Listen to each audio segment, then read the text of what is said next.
او ہوش میں آ جاؤ، یہ زندگی دھوکا ہے، یہ دھوکا ہے، یہ مچھر کا پر، یہ دھوکے کا گھر، یہ مکڑی کا جالا۔ چڑھتا سورج مت دیکھو، ڈوبتے سورج کو دیکھو، دیکھتے نہیں اور صبح کی رانائیاں وہ ابھی اپنا نشہ اتار نہیں پاتی کہ ایک دم مغرب کا افق ان کو دبوچ کر ساری رونق کو چھین لیتا ہے اور اس کی رونق کو اندھیروں میں بدل دیتا ہے، دن کی چمک دمک کو سیاہیوں میں بدل کر رات آنے والی، شام آنے والی، ڈوبنے والا سورج وہ پکار پکار کے کہتا ہے یہ دھوکے کا گھر ہے، اس کے چکر میں نہ پڑنا۔ آج شیشوں کے سامنے کھڑا ہوا جوان کیا لڑکی کیا لڑکا کبھی یوں دیکھتا ہے، کبھی یوں دیکھتا ہے، کبھی یوں دیکھتا ہے، کبھی یوں دیکھتا ہے، کبھی یہ کندھا کبھی یہ کندھا، پیچھے بھی شیشہ لگایا ہوا ہے، پیچھے سے بھی دیکھتا ہے، آگے سے بھی دیکھتا ہے، اوپر شیشے کر کے دیکھتا ہے، دائیں زاویے سے دیکھتا ہے، بائیں زاویے سے دیکھتا ہے، کبھی اپنی آنکھوں کو دیکھتا ہے، کبھی اپنے ماتھے کو دیکھتا ہے، کبھی اپنے گال دیکھتا ہے، اپنے حسن پہ اتراتا ہے اور اپنی تعریف کا طلبگار بنتا ہے۔ چند صبحیں چند شامیں، بس چند صبحیں چند شامیں، پھر کیا ہوا؟ دیکھو دیکھو آج مکڑیاں آ گئیں، بڑھاپے کی مکڑیاں آ گئیں اور انہوں نے بڑھاپے کی جھریوں کا تانا بانا بن دیا ہے۔ اب اسے کہتے ہیں شیشہ دیکھو، کہتے ہیں میں نہیں دیکھتا۔ آج وہ شیشہ دیکھنے کی سکت نہیں مجھے شیشہ نہ دکھاؤ، یہ میں نہیں ہوں، یہ میں نہیں، یہ تو ہی ہے۔ نہیں میری تو بڑی جوانی تھی، بڑا حسن تھا، میں تو وقت کی زلیخا تھی، میں تو وقت کا یوسف تھا، تو آج دیکھ تو صحیح تیرا ہی چہرہ ہے۔ یہ جھریاں کہاں سے آئیں؟ یہ بڑھاپے کی مکڑیوں نے کس وقت حملہ کیا؟ تو نے تو بڑے زور لگائے تھے کہ بڑھاپا نہ آنے پائے، چہرے کی رونق نہ جانے پائے، لاکھوں قسم کے تم نے میک اپ کے سامان خریدے اور کن کن مشقتوں سے تو نے اپنے جسم کو سنوارا بنایا، پر تو آج اپنا چہرہ کیوں نہیں دیکھتا؟ آج نظریں وہ نظریں، ہرنی جیسی آنکھ، اس کی تو ہرنی جیسی آنکھ، آج وہ آنکھ کا پپوٹا ہی نہیں اٹھ رہا، آنکھ اٹھنے سے انکار کر رہی ہے، آنکھ اٹھنے سے انکار کر رہی ہے، اور اس کی تو بڑی ناز و انداز والی چال ہے، اور آج اس سے قدم نہیں اٹھائے جا رہے، آج اس کو ویل چیئر پہ بٹھایا جا رہا ہے۔ وہ مجھے نصر اللہ بٹ ملا، پہلے فلموں میں کام کرتا تھا، اب تو ماشاءاللہ 3 چیلے لگے، بڑی داڑھی، تو یہ اس زمانے میں، ہمارے زمانے میں فلموں میں کام کرتا تھا، تو کہنے لگا میں 3 من کی بوری کو یوں اٹھا کے پھینک دیتا، 2 انگلیوں میں پکڑ کے یوں اٹھا کے پھینک دیتا تھا، آج مجھ سے خود زمین سے اوپر اٹھا نہیں جا رہا ہے۔ ہاں یہ میرے بھائیو، آنے والی صبح اور شامیں وہ اپنے چہرے ہمیں اوپرے نظر آتے، نہیں میں نہیں، تو ہی ہے۔ میری جوانی کہاں گئی؟ اسے دنیا کھا گئی۔ میری رونقیں کہاں گئی؟ اسے دنیا لے گئی۔ میرا حسن کہاں چلا گیا؟ وہ شام کے ساتھ ڈھل گیا۔ میری جوانی کہاں چلی گئی؟ وہ ڈھل گئی رات کے ساتھ، شام کے ساتھ۔ یہاں کا ہر پھول کھلنے نہیں پاتا کہ وہ مرجھا جاتا ہے، بہار آنے نہیں پاتی کہ خزاں کے تھپیڑے اس سے دھکا دے کر درختوں کو ننگا کر دیتے ہیں، مسکراہٹیں آ نہیں پاتی کہ آنسوؤں کی رمجم برسات شروع ہو جاتی ہے، خوشیاں آنگن میں قدم پہلے رکھتی ہیں اور غم آ کر اس کو دھکا دے کے وہ جا کے پھینکتے ہیں۔ ان کا آنا بعد میں ہوتا ہے، غم پہلے سے آ کر ایک مار کے اٹھا کے وہ پھینکتا ہے۔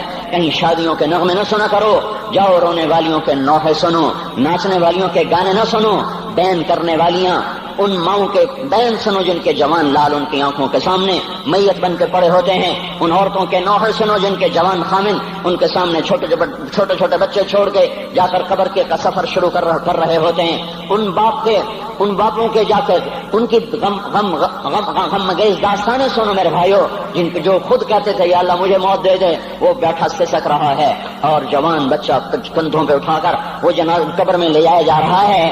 یہاں کے راگ نہ سننا، دھوکہ کھا جاؤ گے، یہاں کے ہوٹلوں میں نہ جانا، اور سب دھوکہ فریب ہے، مسکراہٹیں دھوکہ ہیں، اور یہاں کے ہوٹل وہ ایمان کو برباد کرنے کے اڈے ہیں، وہاں نہ جانا، وہاں ہر چیز مصنوعی ہے۔ لوٹ کے قبرستان جانا، شکستہ قبریں، ویران قبرستان، ٹوٹی ہوئی قبریں، اکھڑی ہوئی قبریں اور جھکی ہوئی قبریں، بوسیدہ قبریں، دھسی ہوئی قبریں، ہائے ہائے، ایک قبر کہے گی میں بھی کبھی کسی کا سر پر غرور تھا۔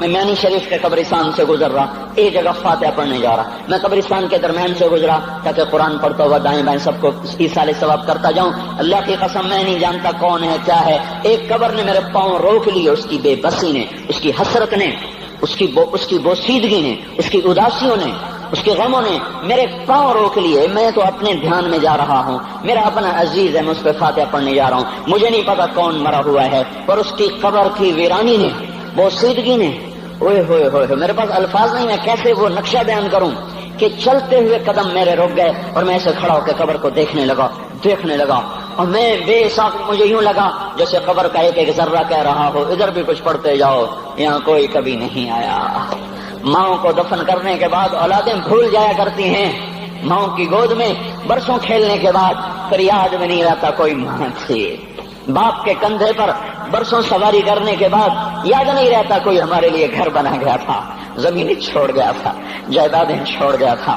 وہ ایک محرم میں چلے جاتے ہیں، اگر یہ رسم نہ ہوتی تو شاید کوئی قبروں پہ بھی نہ جاتا۔ اپنی مصروفیتیں، جب آدمی خود باپ بنتا ہے باپ بھول جاتے ہیں، جب خود بچی ماں بنتی ہے مائیں بھول جاتی ہیں، جب اپنی دوستیاں بنتی ہیں بھائی بھول جاتے ہیں، کون مرے ہوئے کو یاد رکھتا ہے؟ یہ فنا کی جھوک ہے، مٹ جانے کا مقام ہے، کوئی کسی کو یاد نہیں کرتا۔ حضرت علی نے فرمایا تھا حضرت فاطمہ کو دفن کرنے کے بعد لكل اجتماع من خلیلین فرقۃ وكل الذی قبل الممات قلیل۔ آج فاطمہ کو دفن کرنے کے بعد مجھ پر یہ بات کھل گئی ہے، کوئی کسی کا ساتھ نہیں دے سکتا، کوئی سدا سلامت نہیں رہ سکتے۔ ایسی حسین جوڑی بھی آج بکھر گئی، ایسا حسین جوڑا کوئی دنیا میں کہاں سے لائے گا؟ ایسا جمال کوئی کہاں سے لائے گا؟ ایسی جوڑی کوئی کہاں سے لائے گا؟ علی اور فاطمہ کی جوڑی کوئی دکھائے تو صحیح، کوئی نبیوں کے بعد کوئی ایسی جوڑی بنی ہو، لیکن آج یہ جوڑی ٹوٹ گئی۔ 24 سال کی عمر میں فاطمہ جدائی دے گئی، 24 برس کی عمر میں جدائی دے کے جا رہی۔ ہاں لیکن بھائی ان کا تو مرنا بھی زندگی تھا۔ پانی کے لیے اپنی خادمہ سے فرمایا میرے غسل کا پانی رکھو، خادمہ نے پانی رکھا، خود غسل فرمایا، پھر اس کے بعد چارپائی کو درمیان میں رکھوایا اور کپڑے پہنے اور فرمایا، علی اس وقت کہیں باہر نکلے تھے، فرمایا اب میں مر رہی ہوں، میرا غسل ہو چکا ہے، مجھے دوبارہ غسل نہ دینا، یہی میرا غسل ہے اور علی کو بتا دینا، اور وہ گئی۔ ہاں آپ نے کہا تھا حضرت فاطمہ سے میں جا رہا ہوں، وہ رونے لگی، پھر آپ نے پھر کان میں کہا نہیں تو غم نہ کر، سب سے پہلے تو ہی مجھ سے آ کے ملے گی۔ پھر وہ ہنسنے لگی، حضرت عائشہ رضی اللہ عنہا دیکھ رہی تھی، پہلے روئی پھر ہنسی، تو کہا یہ کیا بات ہوئی؟ کہا مجھے میرے باپ نے کہا میں جا رہا ہوں تو مجھے رونا آیا، تو پھر انہوں نے فرمایا تو غم نہ کر، سب سے پہلے تو ہی مجھ سے آ کے ملے گی۔ تو پھر میں خوش ہو گئی۔ باپ کے جانے کے صرف 6 مہینے کے بعد ابا سے ملاقات ہو گئی۔ تو حضرت علی فرما رہے ہیں آج دیکھو ان افتقادی فاطمہ بعد احمد دلیل علی اللہ یدوم خلیل۔ آؤ دیکھو میں نے انہی ہاتھوں سے محمد مصطفیٰ کو قبر میں اتارا تھا، آج انہی ہاتھوں سے میں نے فاطمہ کو اتار دیا۔ آج مجھ سے دنیا کا دھوکہ کھل گیا ہے، مجھے پتہ چل گیا ہے کہ یہاں کوئی دوستی سلامت نہیں رہ سکتی، کوئی گھر آباد نہیں رہ سکتا۔ کل بیت وإن طالت سلامتها یوم ستدرکہ النکباء والحباب۔ او میرے بھائیو، کوئی گھر کتنا آباد رہے، سلامت رہے، ایک دن آتا ہے کہ مکڑی کے جالوں کے سوا وہاں کچھ نہیں ہوتا، ہواؤں کی سنسناہٹ کے سوا وہاں کچھ نہیں ہوتا۔ اللہ کا واسطہ دیتا ہوں فیصلہ آباد سے دھوکہ نہ کھاؤ، اس کے بازاروں سے دھوکہ نہ کھاؤ، ہوش میں آؤ، ہم غلط جا رہے ہیں۔ اور میرے بھائیو، اگر مر کے اللہ کے پاس جانا ہے تو اس زندگی سے واپس آؤ، میں اللہ کا اس کے رسول کا واسطہ دیتا ہوں۔ اگر مر کے کہیں اور چلے جانا ہے، اگر مر کے اللہ کے پاس نہیں جانا، یہ اللہ کے رسول کا سامنا نہیں ہے، جو مرضی کرو، پھر ہم بھی چھوڑیں، اب ہمیں بھی کچھ سمجھاؤ، ہم کیوں بول کے گلے کی ایک رگ میں درد اتار بیٹھے؟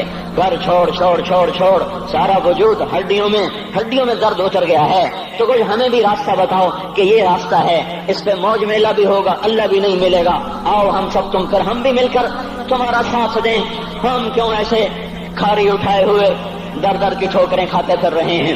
میرے بھائیو، اور اگر ایسا کوئی راستہ نہیں ہے، اور میں بتا رہا ہوں کوئی نہیں ہے، میرے پاس کوئی مضمون نہیں بیان کرنے کو، میں یہ نوجوانوں کو دیکھتا ہوں میرے بند ٹوٹ جاتے ہیں، میں دیوانہ ہو جاتا ہوں کہ میں ان کے کیسے دلوں میں اتر کر ان کے دلوں کی لگاموں کو اللہ کی طرف پھیر دوں اور اس کے رسول کی طرف پھیر دوں۔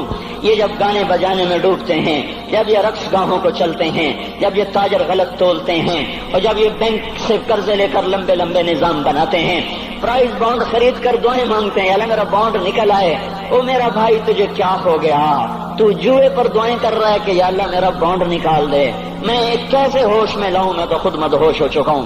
میں تو صدمے جیسے آدمی کو پاگل کر دیتے ہیں، دیوانہ کر دیتے ہیں۔ وہ دیوانگی کی کیفیت ہے کہ کوئی سنتا ہی نہیں، کوئی مانتا ہی نہیں، 4 دن کے تھوڑی دیر کے لیے ہائے کرتے ہیں، پھر وہی ڈگر، وہی راہیں، وہی غفلت، وہی صبحیں، وہی شامیں۔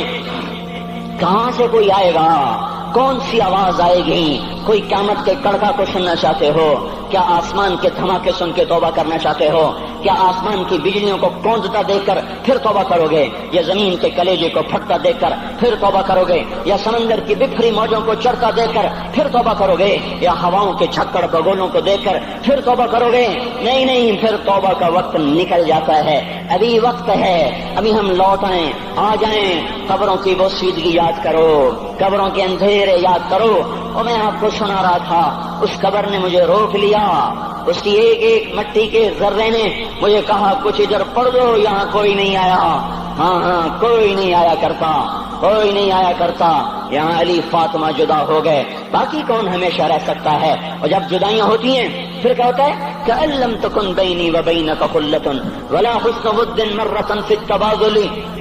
پھر ایسا ہوتا ہے جب جدائیاں ہو جاتی ہیں پھر یوں ہوتا ہے کہ جیسے کبھی کوئی آیا ہی نہ تھا، کوئی مل بیٹھا ہی نہ تھا، کوئی ماں نہ تھی، کوئی باپ نہ تھا، کوئی بھائی نہ تھا، کوئی سنگی نہ تھا، کوئی ساتھی نہ تھا۔ اس طرح انسان بھلا دیتا ہے اپنے جھمیلوں میں گم ہو کر، ہنسی مذاق میں گم ہو کر۔ میں اس قبر میں کھڑا پڑھتا جا رہا ہوں، اس کا کتبہ ٹیڑھا ہو چکا ہے زمانے کی گردش نے اور ماضی کے بے رحم گردش نے اس کے سارے کتبے کو کالا کر دیا تھا۔ مجھے تجسس ہوا، میں دیکھوں یہ ہے کون جس کی خبر نے مجھ جیسے اجنبی کو رونے پہ مجبور کر دیا اور مجھے کھڑا کر دیا۔ میں قریب ہوا، میں نے جھاڑا تو پر لکھا ہوا تھا اللہ اکبر، رستم ہند امام بخش۔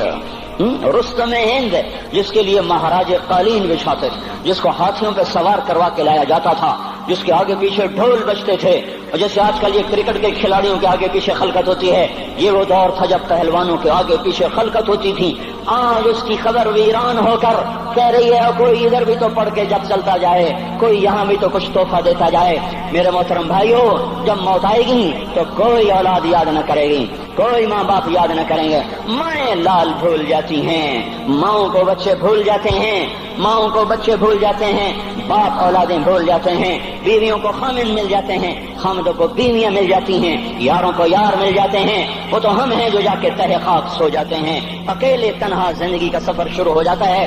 علی بن ابی طالب جیسا شاہ سوار، اللہ تعالیٰ کا مکرم محبوب انسان، جس کو اللہ کے نبی نے کہا علی تجھے بشارت ہو، جنت میں تیرا گھر میرے گھر کے سامنے ہوگا۔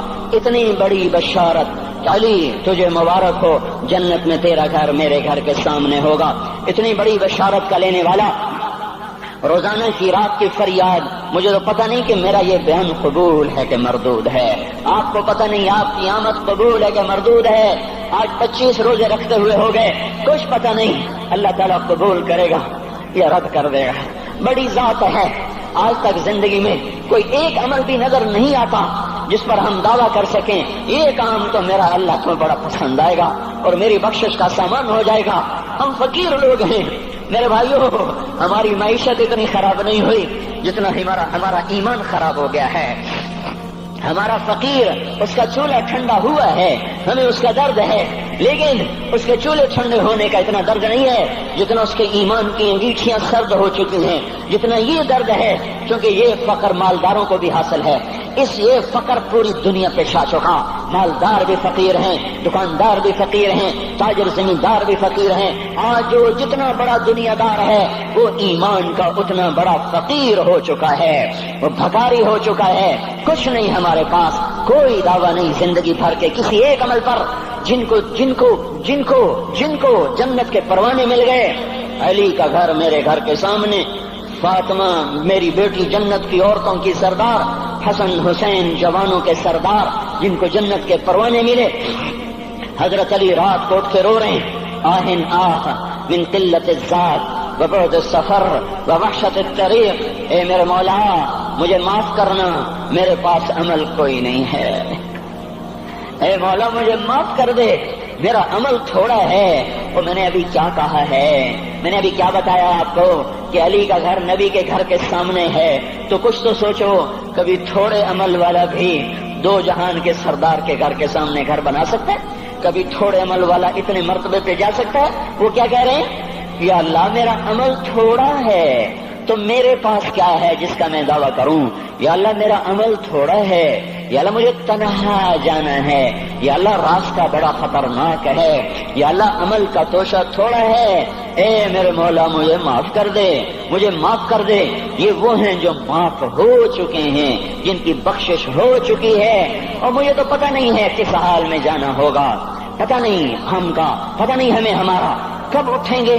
دن گھڑی گھنٹے منٹ سیکنڈ تک طے ہیں، صبح و شام کے گھڑی گھنٹے طے ہیں، قبر کی مٹی طے ہے، زمین طے ہے، کفن کے کپڑے طے ہیں، قبر میں اتارنے والوں کے بھی نام لکھے جا چکے ہیں۔ جن کیڑوں نے میرے آپ کے جسم کو کھانا ہے وہ بھی متعین کیے جا چکے ہیں۔ کب یہ ہڈیاں پگھل جائیں گی، کب باہر آ جائیں گی، کب یہ کان گر جائیں گے، کب یہ مسکراتا چہرہ تاریخ ہو جائے گا اور اس کے اندر سے خوفناک کھوپڑی باہر نکلے گی، کب دانت پھر جائیں گے اور کب جبڑے ٹوٹ جائیں گے، کب یہ ریڑھ کی ہڈی جس کے سہارے یہ کھڑا ہے اس کو کیڑے نوچ نوچ نوچ نوچ کے چورا چورا کر دیں گے۔ یہ پاؤں جو زمین پہ ایڑی مار کے چلتا ہے، تکبر میں اتراتا ہے، اور پتہ نہیں بھائیو ہے یہ زمین پہ پڑا ہوا پاؤں پتہ نہیں ہے کہ اللہ کے ہاں کس قدر غضب کے فیصلے کرواتا ہے۔ ہاں ہاں ایک دن آئے گا یہ ایڑیوں کو کیڑا کھائے گا، کہے گا اب ایڑی مار کے دکھا، اب ایڑی مار کے دکھا، سارا وجود مٹی ہو جائے گا، قبر کی گرمی پگھلا دے گی، پھر زمین کو غصہ آئے گا، وہ کہے گی میں نے کروٹ بدلنی ہے، پھر وہ کروٹ بدلے گی، پھر وہ اندر کی مٹی باہر پھینک دے گی، باہر کی اندر لے جائے گی، پھر یہ مولانا صاحب، یہ حضرت صاحب، یہ ڈاکٹر صاحب، یہ جنرل صاحب، یہ بیگم صاحب، یہ امیرن صاحبہ، یہ غریبن صاحبہ، یہ امیر و امیرن، یہ غریب و غریبن، یہ نواب و بیگم، یہ شاہ و شہزادی، یہ ملک و ملکہ، یہ ادنا و اعلیٰ، یہ مہتر و کہتر، یہ اول و آخر، یہ حسین و صورت، یہ مالدار فقیر، یہ بوڑھا یہ جوان، یہ بچہ یہ معصوم، آج آؤ، آج ان کا چورا چورا زمین کے اوپر آیا، ہوا کا جھونکا آیا اور اس نے یوں بکھیر دیا اور ہواؤں پر ہوائیں چلی، بگولوں پہ بگولے چلے، میرے ذرات بکھرنا شروع ہوئے، ایک ایک ذرہ جدا ہوا، پتہ نہیں کہاں کہاں کہاں جا کے یہ جسم کی خاک گرے گی۔ او میرے بھائیو، جس وجود کا یہ انجام ہو، ہم اس کو اللہ کی نافرمانی پہ چلا دیں تو ہم سے بڑا نادان کون ہوگا، ہم سے بڑا گھاٹے والا کون ہوگا، خسارے والا کون ہوگا۔ اللہ کی رحمت کا در کھل چکا ہے، جنت کے دروازے کھلے ہیں، دوزخ کے دروازے بند ہیں۔ ایک فرشتہ کہہ رہا ہے بھلائی کے کرنے والے آگے بڑھ، تجھے مبارک ہو، دوسرا فرشتہ کہہ رہا ہے برائی کے کرنے والے بس کر جا، واپس آ جا۔ اللہ پہلے آسمان پہ ہے اپنے عرش کے ساتھ، لاؤ لشکر کے ساتھ، وہ اعلان کر رہا ہے کوئی توبہ کرنے والا، ہے کوئی بخشش مانگنے والا، ہے کوئی مجھ سے لینے والا، هل من سائل، هل من مستغفر، هل من تائب، ہے کوئی تائب، ہے کوئی گناہوں کی بخشش چاہنے والا، ہے کوئی مجھ سے مانگنے والا۔ میرے بھائیو، آج آخری جمعہ ہے، حجۃ الوداع ہے، جمعہ کا دن ہے، رحمت الہیہ ٹوٹ ٹوٹ کے اتر رہی ہے، پر ہے میں کیا کروں، اس رحمت سے بھی 4 آدمی اب بھی محروم ہیں، اب بھی محروم ہیں۔ شراب پینے والا اب بھی محروم ہے، اس پر جمعے کی رحمت کا کوئی ایک قطرہ بھی نہیں گر رہا۔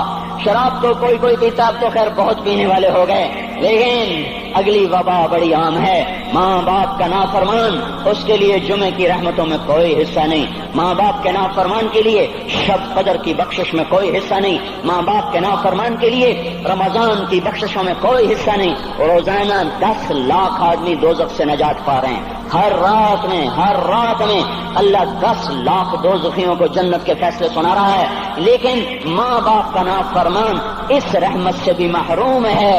وہ اتنی بڑی رحمت کے دریاؤں پہ کنارے کھڑا ہو کر یہ پیاسا ہے، کناروں میں کھڑا ہو کر پیاسا ہے، پانی میں کھڑا ہو کر یہ خشک ہے، اسے کچھ نہ ملا۔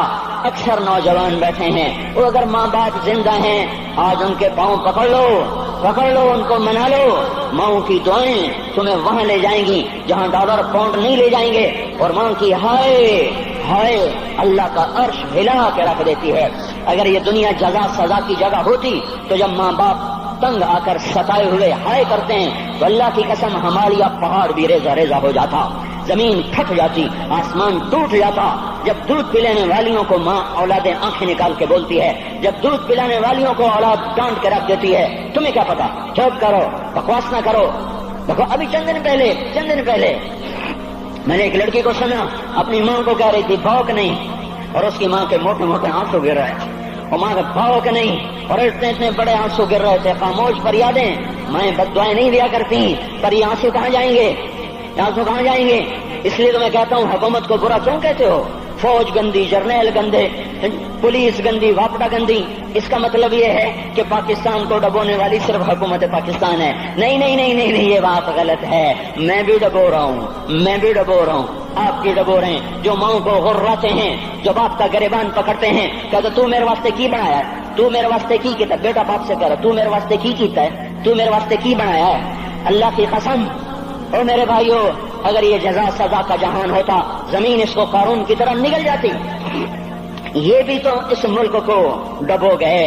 انہوں نے بھی تو پھٹے توڑ دیے. جب نوجوان آوارہ نظریں اٹھا کر لوگوں کی بیٹیوں کو دیکھتے ہیں تو انہوں نے بھی تو اس ملک کو آگ لگا دی. جب نوجوان لڑکیاں بے پردہ ہو کر آوارگی کے ساتھ وہ بازار میں آتی ہیں، ان کے لباس مختصر ہوتے چلے جا رہے، کیا اس سے پاکستان کا نصیب نہیں ڈوب رہا؟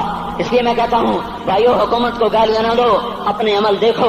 یہ جو 8 بازاروں میں حرام پر کاروبار کر رہے ہیں، یہ جتنے بانڈ کی دکانیں کھول کے بیٹھے ہوئے ہیں، اور یہ جتنے بینک کھڑے ہوئے ہیں، یہ جو غلط ناپ تول کر رہے ہیں، اور یہ جو گانے بجانے کی محفلیں سجا رہے ہیں، یہ جو شادی کے نام پر اللہ کا ہر حکم توڑ دیتے ہیں، یہ تعذیب کے نام پر بے حیائی کے جنہوں نے چرچ، جنہوں نے بازار گرم کر دیے ہیں، یہ بھی تو ہیں جنہوں نے میرے ملک کا سفینہ ڈبو دیا. ہم ہر ایک کے ہاتھ میں ہے، ہر ایک کے ہاتھ میں کلہاڑا ہے، اور اپنے ہی ہاتھوں سے شاخ کو کاٹ رہے ہیں جس شاخ پہ بیٹھے ہوئے ہیں. میرے بھائیوں، چند ہزار، چند کروڑ کی وجہ سے عذاب نہیں آتے. جب اکثر برے ہو جائیں پھر اللہ کا غیبی نظام بدل جاتا ہے. ہماری فوج، پولیس،